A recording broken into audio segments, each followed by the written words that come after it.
ውድ ቻናላችን ቤተሰቦች እንኳን ወደ ቻናላችን በደህና መጣችሁ። ትናንትና ምሽት 2 ሰዓት ከ45 በጀመረ የሻምፒየንስ ሊግ 16ቱ የጥሎ ማለፍ የመጀመሪያ ዙር ጨዋታ ሊቨርፑል በጋላታሳራይ 1-0 በሆነ ውጤት መሸነፉ አይዘነጋም። ከጨዋታውም በኋላ አሰልጣኝ አርነ ስሎት በጨዋታው ዙሪያ የሰጡት አስተያየት አለ፣ እንደዚሁም እናንተም የጻፋችሁት አስተያየት አለ። እነዚህን በቆይታችን የምንመለከት ይሆናል። እስከ መጨረሻው ደቂቃ ድረስ አብራችሁ ቆይታችሁ እንድትከታተሉትም በአክብሮት እጋብዛለሁ። ሰብስክራይብ፣ ላይክ፣ ሼር እያደረጋችሁም የቻናሉ ቤተሰብ እንድትሆኑም በአክብሮት እጠይቃለሁ። አሁን በቀጥታ ወደ ተሰጡት አስተያየት የምንገባ ይሆናል። አብራችሁን ቆዩ። በመጀመሪያም አሰልጣኝ አርነ ስሎት በሰጡት አስተያየት ስንጀምር በአጠቃላይ በጨዋታው ዙሪያ በሰጡት አስተያየት ጨዋታውን በጣም በጥሩ ሁኔታ ጀምረን ነበር። በተለይ ደግሞ ከ4 ወር በፊት በምድብ ጨዋታ ላይ ካደረግነው ጨዋታ አንጻር በጣም በጥሩ ሁኔታ ነበረ መጀመር የቻልነው። 3-4 በጣም ትልልቅ የሚባሉ እድሎችን ማግኘት ችለን ነበር። በተለይ ደግሞ ፍሎሪያን ቪርትዝ በረኛ በወጣበት ጥሩ አጋጣሚ አግኝቶ ነበር። ነገር ግን ያንን እድል ሳይጠቀምበት ቀርቷል እና እንዳጠቃላይ እንግዲህ እነዚህን ያገኘናቸውን እድሎች መጠቀም ሳንችል ቀርተናል። ጋላታሳራዮች በአንጻሩ በአንድ አጋጣሚ በመጀመሪያ የማጥቃት ሂደታቸው ከኮርና በተሻማ ኳስ ጎል ማስቆጠር ችሏል። ለዚህም ደግሞ ክሬዲት ልንሰጣቸው ይገባል። ምክንያቱም በጨዋታው ላይ ከተመለከታችሁ አንድ እድል ሲያገኙ ያንን እድል በህይወታቸው ለመጨረሻ ጊዜ የሚያገኙት እድል እስኪመስል ድረስ ነበረ ሲጫወቱ የነበሩት። እናም ከዚህ እኛ ትምህርት ልንወስድ ይገባል። ምክንያቱም እኛ እድሎችን ባገኘን ቁጥር ከዛ በኋላም ተጨማሪ 10 የሚጠጉ እድሎችን የምናገኝ ነበረ የምንመስለውና ይህንን ነገር ማስተካከል መቻል አለብን። ምክንያቱም በመጀመሪያም ደረጃ ወደዚህ ስቴዲየም መጮት ራሱ በጣም ነው የሚከብደው። 0-0 ሆነ ራሱ በጣም ይከብዳል። የበለጠ ደግሞ 1-0 ስትመራ ጨዋታውን የበለጠ አስቸጋሪ ያደርግብሃል የሚል አስተያየትን ሰጥቷል። አያይዞን በሰጡት አስተያየት በዚህ ጨዋታ ላይ በጣም ተበሳጭቻለሁ ልል አልችልም፣ ወይም ደግሞ በጣም ፍርስትሬት ሆኛለሁ ልል አልችልም። ነገር ግን ደግሞ ያለንበት ሁኔታ ይህንን ነው የሚመስለው። በጣም ብዙ እድሎችን እናገኛለን፣ ነገር ግን ደግሞ እነዛን እድሎች እየተጠቀምን አይደለም የምንገኘው። ይህንን ነገር ደግሞ በዚህ ሲዝን በተደጋጋሚ ስንመለከተው የነበረ ነገር ነው። በተለያዩ ጨዋታዎች ላይ እድሎችን ፈጥረናል፣ ነገር ግን እነዛን እድሎች አልተጠቀምንም። በዚህ ጨዋታ ላይም ጎል ማስቆጠር የምንችልበት በቂ የሆነ እድልን መፍጠር እችልን ነበረ፣ ነገር ግን እነዛን እድሎች ሳንጠቀምበት ቀርተናል። እንደዚሁም ደግሞ ጎልም ማስቆጠር ችለን ነበረ፣ ነገር ግን ደግሞ ቫር ያንን ጎል ሊሽርብን እችሏል የሚል አስተያየትን ሰጥቷል። በመቀጠልም በጋላታሳራይ ብዙ እድሎችን በመፍጠር ዙሪያ በሰጡት አስተያየት በመጀመሪያው አጋማሽ ላይ የተለያዩ እድሎችን ፈጥሯል፣ ነገር ግን ደግሞ ሁለተኛው አጋማሽ ላይ ብዙ እድሎችን ፈጥሯል ብዬ አላስብም። ነገር ግን ደግሞ ብዙ እድሎችን ቢፈጥሩ ራሱ ያን ያህል የሚያስገርም ነገር አይደለም። ምክንያቱም በጣም ጥሩ ቲም ነው፣ እንደዚሁም ደግሞ በጣም ጥሩ ተጫዋቾች አሏቸው በስኳዳቸው ውስጥና ሁልጊዜም ቻንስ ክሬት ማድረጋቸው አይቀርም። አሁን ከጁቬንቱስ ጋር ባደረጉ ጨዋታ ራሱ 5 ጎሎችን አስቆጥሮ ነበረ መውጣት የቻሉትና ብዙ እድሎችን መፍጠር የሚችሉበት እንደዚሁም ብዙ ጎሎችን ማስቆጠር የሚችሉበት አቅም እንዳላቸው ሁላችንም እናውቃለን። ነገር ግን በዚህ ጨዋታ ላይ እኛ ነበርን በጣም ጥሩ የሚባሉ እድሎችን ስንፈጠር የነበረው። በጨዋታው ላይ እንደተመለከታችሁት ሂጉ ኤኪቲኬ ከበረኛው ጋር 1-1 ተገናኝቶ ነበረ፣ ነገር ግን ያንን ምርጥ አጋጣሚ ሳይጠቀምበት ቀርቷል። እንዳጠቃላይም ግን ከኛ ድክመትን በተጨማሪ ጋላታሳራዮችን ማድረግ መቻል አለብን። ሲያጠቁም ሲከላከሉም በጣም አስደናቂ ነው የነበሩት። እስከ መጨረሻው ድረስም ሲፋለሙ ነው የነበሩት። ለመከላከልም ራሳቸውንም አሳልፈው እስከ መስጠት ድረስ ነበረ ሲጫወቱ የነበሩትና በዛም ልናደንቃቸው ይገባል። ነገር ግን ጨዋታው ገና አሁንም አላለቀም። የመጀመሪያው አጋማሹን ብቻ ነው የተጫወት ነው። በዚህ ጨዋታ ላይ 1-0 ተሸንፈናል። ጥሩነቱ ምንድነው? የመልስ ጨዋታው በአንፊልድ በደጋፊያችን ፊት ነው የሚደረገውና በዛ የመልስ ጨዋታ ላይም የኛ ደጋፊዎች ልክ ዛሬ የጋላታሳራይ ደጋፊዎች ያሳዩትን አይነት ድባብም በዛ ጨዋታ ላይም ይፈጥሩልና ብለን እንጠብቃለን። እንደዚሁም በእኛ በኩልም ማሻሻል የሚገቡን ነገሮች አሉና በዛ ጨዋታ ላይም እነዚህን ነገሮች አሻሽለን እንመጣለን ብለን እንጠብቃለን። በአጠቃላይ ከኛም ምርጥ ብቃት እንደዚሁም ደግሞ ከደጋፊዎችም ምርጥ ድጋፍ ታግዞ ያንን ጨዋታ አስደናቂ ጨዋታ አድርገን ወደ ቀጣይ ዙር እንደምናልፍ እምነት አለን የሚል አስተያየትን ሰጥቷል። በመቀጠልም በዳኛውና በቫር ውሳኔ ዙሪያ ነበር አስተያየታቸውን የሰጡት። በሰጡትም አስተያየት ስለተሻረችው ጎል እንደዚህ ነው ብዬ የራሴን አስተያየት ልሰጥ አልችልም። ነገር ግን ደግሞ የተለያዩ ሰዎች የተለያየ አይነት መልስን ነበረ የሰጡኝ። አጠቃላይ ግን ከዚች የጎል መሻር ይልቅ ፍርስትሬት ያደረገኝ ያበሳጨኝ እያንዳንዱን ውሳኔ ከተመለከታችሁ ለጋላታሳራይ ነበረ ሲወሰኑ የነበሩት። ትንሽም ንክኪ ቢሆን ለእነሱ ነበረ ሲወሰኑ የነበሩት። ኢቭን ጎሏ ከመቆጠሯ በፊት ኢብራሂማ ኮናቴ በእጁ ከመንካቱ በፊት የቨርጅል ቫንዳይክ ማሊያ በኃይል ነበረ የተጎተተውና ያ ራሱ ፋውል መባል ነበረበት። ነገር ግን ዳኛው ያንን ፋውል ሳይሉ ይህንን ኢንሲደንት አልፎት ከዛ ወደ ኮናቴ እጅ ወደ ተነካበት ሁኔታ ነበረ የሄዱትና ያ ለምን እንደሆነ አልገባኝም። እንደዚሁም እያንዳንዱ ውሳኔዎች ላይም ይህንን ነገር በተመሳሳይ ስንመለከት ነበረ። ዳኛው ለጋላታሳራዮች ነበረ እያንዳንዱን ውሳኔ ሲወስን የነበረውና ያ የበለጠ አበሳጭቶኛል። ምናልባት በመልስ ጨዋታ ላይ አንዳንድ ውሳኔዎች ወደኛ ሊወሰኑ ይችላሉ። ቢያንስ በነጻነት ኮርና ለመሻማት ወደ ቦክስ ውስጥም እየሮጥን መግባት እንችላለን። ምክንያቱም በዛሬው ጨዋታ ላይ እየሮጥን ኮርና ለመሻማት በምንገባበት ሰዓት ራሱ ፋውል ነው እየተባለ ለጋላታሳራይ ተጫዋቾች ኳሱ ሲሰጥ ነበርና በመልስ ጨዋታ እንደዚህ አይነት ነገር ያጋጥመናል ብለን ተስፋ አናደርግም። በአጠቃላይ ግን በዛሬው ጨዋታ ላይ የኛ ተጫዋቾች ብቻ ሳይሆኑ በደጋፊዎቹ ኢንፍሉዌንስ የተደረጉት ዳኛውም በደጋፊዎቹ ተጽዕኖ ውስጥ ገብቷል ብለን መናገር እንችላለን የሚል አስተያየትን ሰጥ። በመጨረሻም በሶስቱ አጥቂዎች ዙሪያ ነበር አስተያየታቸውን የሰጡት በፍሎሪያን ቪርትዝ፣ ኢጎ ኤኪቲኬና በሞሐመድ ሳላ ዙሪያ ነበረ። ምክንያቱም በዚህ ጨዋታ ላይ እንግዲህ ጥሩ የሚባል እንቅስቃሴን አድርጓል ማለት አንችልም። አባካኝ ነው የነበሩት። እንደዚሁም ደግሞ ተጫዋቾችን ማለፍም ሲቸግራቸው መመልከት ችለን ነበርና በእነዚህ ተጫዋቾች ዙሪያ በሰጡት አስተያየት እነዚህ ሶስት ተጫዋቾች በመጀመሪያው አጋማሽ ላይ በጨዋታው ላይ በደንብ ኢንቮልቭ አድርገው ነበረ፣ እድሎችንም ማግኘት ችሎ ነበረ። በእርግጥ እነዛን እድሎች አልተጠቀሙም። ነገር ግን ደግሞ እነዚህን ተመሳሳይ እድሎች በሌሎች ጨዋታዎች ላይ ቢያገኙ ግን በእርግጠኝነት እንደሚጠቀሙት እናውቃለን። ምክንያቱም በጣም ኳሊቲ ያላቸው ተጫዋቾች እንደሆኑ ከዚህ ቀደም በነበራቸው ጨዋታዎች ላይ በደንብ ስለተመለከትን ማለት ነው።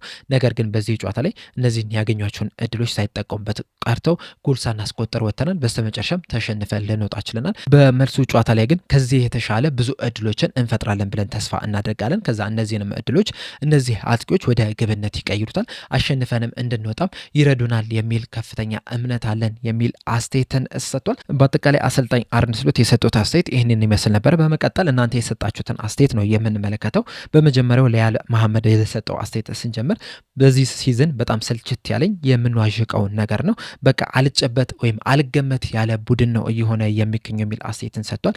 ይህም ትክክለኛ አስተያየት ነው። በዚህ ሲዝን ሊቨርፑሎች ያሸንፋሉ ሲባሉ ይሸነፋሉ፣ ይሸነፋሉ ሲባሉ ደግሞ ሲያሸንፉ ነው እየተመለከትን የምንገኘው። ማሸነፍ በሚገባቸው ጨዋታዎች ላይ ብዙ እድል በፈጠሩባቸው ጨዋታዎች ላይም ሲሸነፉ ነው እየተመለከትን የምንገኘውና የሚጨበጥ አይነት አቋም ላይ አይደለም የሚገኙት። በመቀጠል አብዱል ከሪም የሰጠውን አስተያየት ስንመለከት ሮበርትሰን በወልቭስ ጨዋታ ላይ ጎል አስቆጥሮ አሲስት አድርጎ መውጣት ችሎ ነበረ። ነገር ግን በዚህ ጨዋታ ላይ ቤንች ሊደረግ ችሏልና አሰልጣኝ አርነ ስሎት ጥሩ የተጫወቱ አይሰለፉ የሚል አቋም ያለው አሰልጣኝ ነው፣ እንደዚህም ደግሞ ለወጣቶችም የማይሆን አሰልጣኝ ነው የሚል አስተያየትን ሰጥቷል። የአንዲ ሮበርትሰንን ጉዳይ ስንመለከት ለምን ቤንች እንደተደረገ ይገባኛል። ምክንያቱም ጋላታሳራዮች በጣም ፈጣን የሚባሉ ተጫዋቾች ስላላቸው በፍጥነት ረገድ ደግሞ ኬርኬዝ የተሻለ ነው። ነገር ግን ደግሞ የሊቨርፑል የአጨዋወት ስታይልን ስንመለከት ደግሞ ኬርኬዝ ለምን እንደጀመረ ትንሽ ግራ ነው የሚያጋባው። በመከላከል ደረጃ ኬርኬዝ የተሻለ ነው። ነገር ግን ደግሞ ሊቨርፑሎች ኳስ መስርተው በሚወጡበት ሰዓት ኳሱን መያዝ ከፈለጉ ደግሞ አንዲ ሮበርትሰን በጣም የተሻለ ተጫዋች ነው የነበረውና ሊቨርፑሎች ሊተገብሩት ከፈለጉት የአጨዋወት ስታይል አንጻር ስንመለከተው አንዲ ሮበርትሰን በቋሚነት መግባት ነበረበት። እንደዚሁም በጨዋታው ላይም ቢያንስ ትንሽ ደቂቃዎችን ለሪዮ እንጉማ እድል ሊሰጠው ይገባ ነበር። በተለይ ኢጎ ኤኪቲኬ ሙሉ 90 ደቂቃ መቆየት አልነበረበትም። በጣም አባካኝ ሆኖ ነበረ እየተመለከት ነው። እንደዚሁም ከጨዋታው በኋላም እንደነገርኳችሁ ጆ ጎሜዝ ራሱ ሙሉ 90 ደቂቃ መጫወት አልነበረበትም። ኢጎ ኤኪቲኬ በሜዳ ላይ ይቆይ እንኳን ቢባል ጀረሚ ፍሪምፖንግን ወደኋላ አሰበው ጆ ጎሜዝን አስወጥቶ ሪዮ እንጉማን ደግሞ በቀኝ ክንፍ ላይ ማጫወት ነበረባቸው የሚል ሀሳብ ነው ያለኝና በዚህ ጨዋታ ላይ እድል አለመስጠታቸው ቢያንስ ትንሽ ደቂቃ ራሱ የመጫወቻ ጊዜ ባለመስጠታቸው ትንሽ የሚያስገርም ይመስለኛል።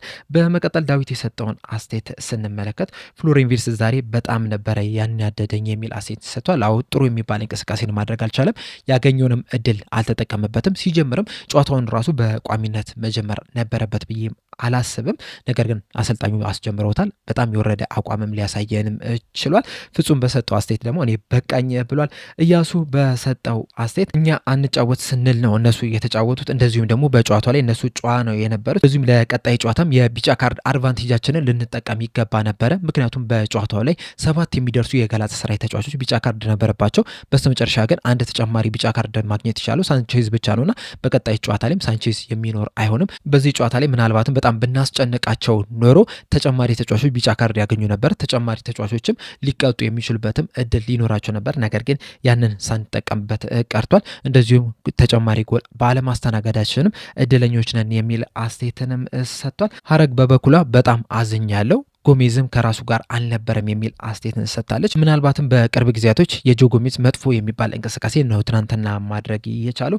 ኢዮብ በበኩሉ እንደኔ ጨዋታውን ስመለከት ራያን ግራቨንበርክና ቫንዳይክ ናቸው የተሻለው የተጫወቱት፣ ሌሎቹ ግን ሲቀልዱ ነው የነበሩት። በቀጣይም ጨዋታውን አሸንፈን ወደ ቀጣዩ ዞርም እንሸጋገራለን የሚል እምነት የለኝም ብሏል። ቨርጂል ቫንዳይክም ትናንትና በጨዋታው ላይ ሲሳሳት መመልከት ችለን ነበረ። እንዲሁም ከሁሉም በጣም የተሻለ ምሽትን ማሳለፍ የቻሉ በረኛውን ማማርዳሽቪሊ ነው። በጨዋታው ላይም የተለያዩ ሙከራዎችንም ሲያድን መመልከት ችለናል። በተለይ ደግሞ ሳንቼዝ የገጫትን የግንባር ኳስ በጣም በጥሩ ሁኔታ ነበር ማዳን የቻለው። ከዛ በኋላም የተለያዩ ኳሶችንም ሲያድን መመልከት ችለናል። ከዛ ውጭ ግን ያሉት ተጫዋቾች በጣም ተቀራራቢ የሚባል አይነት እንቅስቃሴ ነው ማድረግ የቻሉት።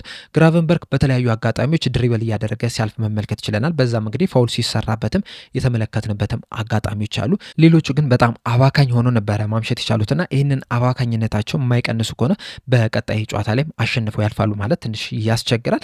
እያሱ ከፍ ያለው በሰጠው አስተያየት ሳላ በፍጹም ቋሚ መሆን የለበትም ብሏል። በዚህ ሲዝን እንደ ሳላ በጣም ብዙ የተወቀሰ ተጫዋች ያለ አይመስለኝም። በጣም የወረደ አቋምንም ነው እያሳየ የሚገኘው። እንደዚሁም ባለፉት 2-3 ጨዋታዎች እንኳን ያደረገውን እንቅስቃሴ ስንመለከት ቢያንስ በሁለቱ ጨዋታዎች ላይ በእርግጠኝነት አንድም ተጫዋች ድሪብል እያደረገ ማለፍ አልቻለምና ምን ያህል የወረደ አቋምን እያሳየ እንደሆነ እንግዲህ በደንብ እየተመለከትን ነው የምንገኘውና በዚህ አቋሙ በቀጣይ ዓመት በሊቨርፑል ቤት ይቆያል ማለት ትንሽ አስቸጋሪ ነው የሚሆነውና ምናልባትም ይህ ሲዝን የሞሐመድ ሳላ መጨረሻው ሲዝን ነው ብለን መናገር እንችላለን። በመጨረሻም ኤልያስ አየለው የሰጠውን አስተያየት ስንመለከት ጆ ጎሜዝ አሁንም በሊቨርፑል ቤት ይቆያል የሚል እምነት የለም። በተለይ ደግሞ በተደጋጋሚ የሚያጋጥመው ጉዳት ከሊቨርፑል እንዲለቅ ሊያደርገው ይችላል። የአሰልጣኝ አርነ ስሎትን ግን ለብቻው መመልከት ያለብን ጉዳይ ነው። ምክንያቱም አሁንም ድረስ ሊቨርፑል አመራሮች አሰልጣኙ ላይ እምነት አለን እያሉ ነው የሚገኙት። ነገር ግን በዚህ ሲዝን የሚያሳካውን ስኬት አይተው ምናልባትም በክረምቱ አሰልጣኙ ሊቆይ አይገባውም ሊሰናበት ይገባዋል የሚል ውሳኔ ሊወስኑ ይችላሉ። ከዚህ በኋላ የሚደረጉ እያንዳንዱ ጨዋታዎች የአሰልጣኝ አርነ ስሎት የሊቨርፑል ቆይታ ላይ በጣም ከፍተኛ ተጽዕኖ ይኖራቸዋል። ምናልባት በመጨረሻም ሊቨርፑሎች የኤፍኤ ካፕ እና የሻምፒዮንስ ሊግ ዋንጫም ሊያነሱ ይችላሉና ያን የሚያሳኩ ከሆነ ምናልባት አሰልጣኝ አርነ ስሎት በስራቸው ሊቀጥሉ ይችላሉ። እንደዛም ሆኖም ግን ሊሰናበቱ የሚችሉበት እድል አለ። ነገር ግን እነዚህን ስኬቶች የማያሳኩ ከሆነ ግን የመሰናበት እድላቸው በዛው ልክ እየሰፋ ነው የሚሄደው።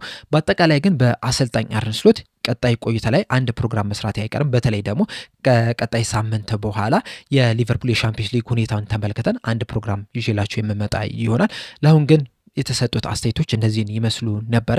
እስከ መጨረሻ ስለተከታተላችሁኝ ከልብ አመሰግናለሁ። በቀጣይ በሌላ እስከምንገናኝ ድረስ ሰብስክራይብ፣ ላይክ፣ ሼር ማድረግ እንዳትረሱ። ቸር ያቆየን።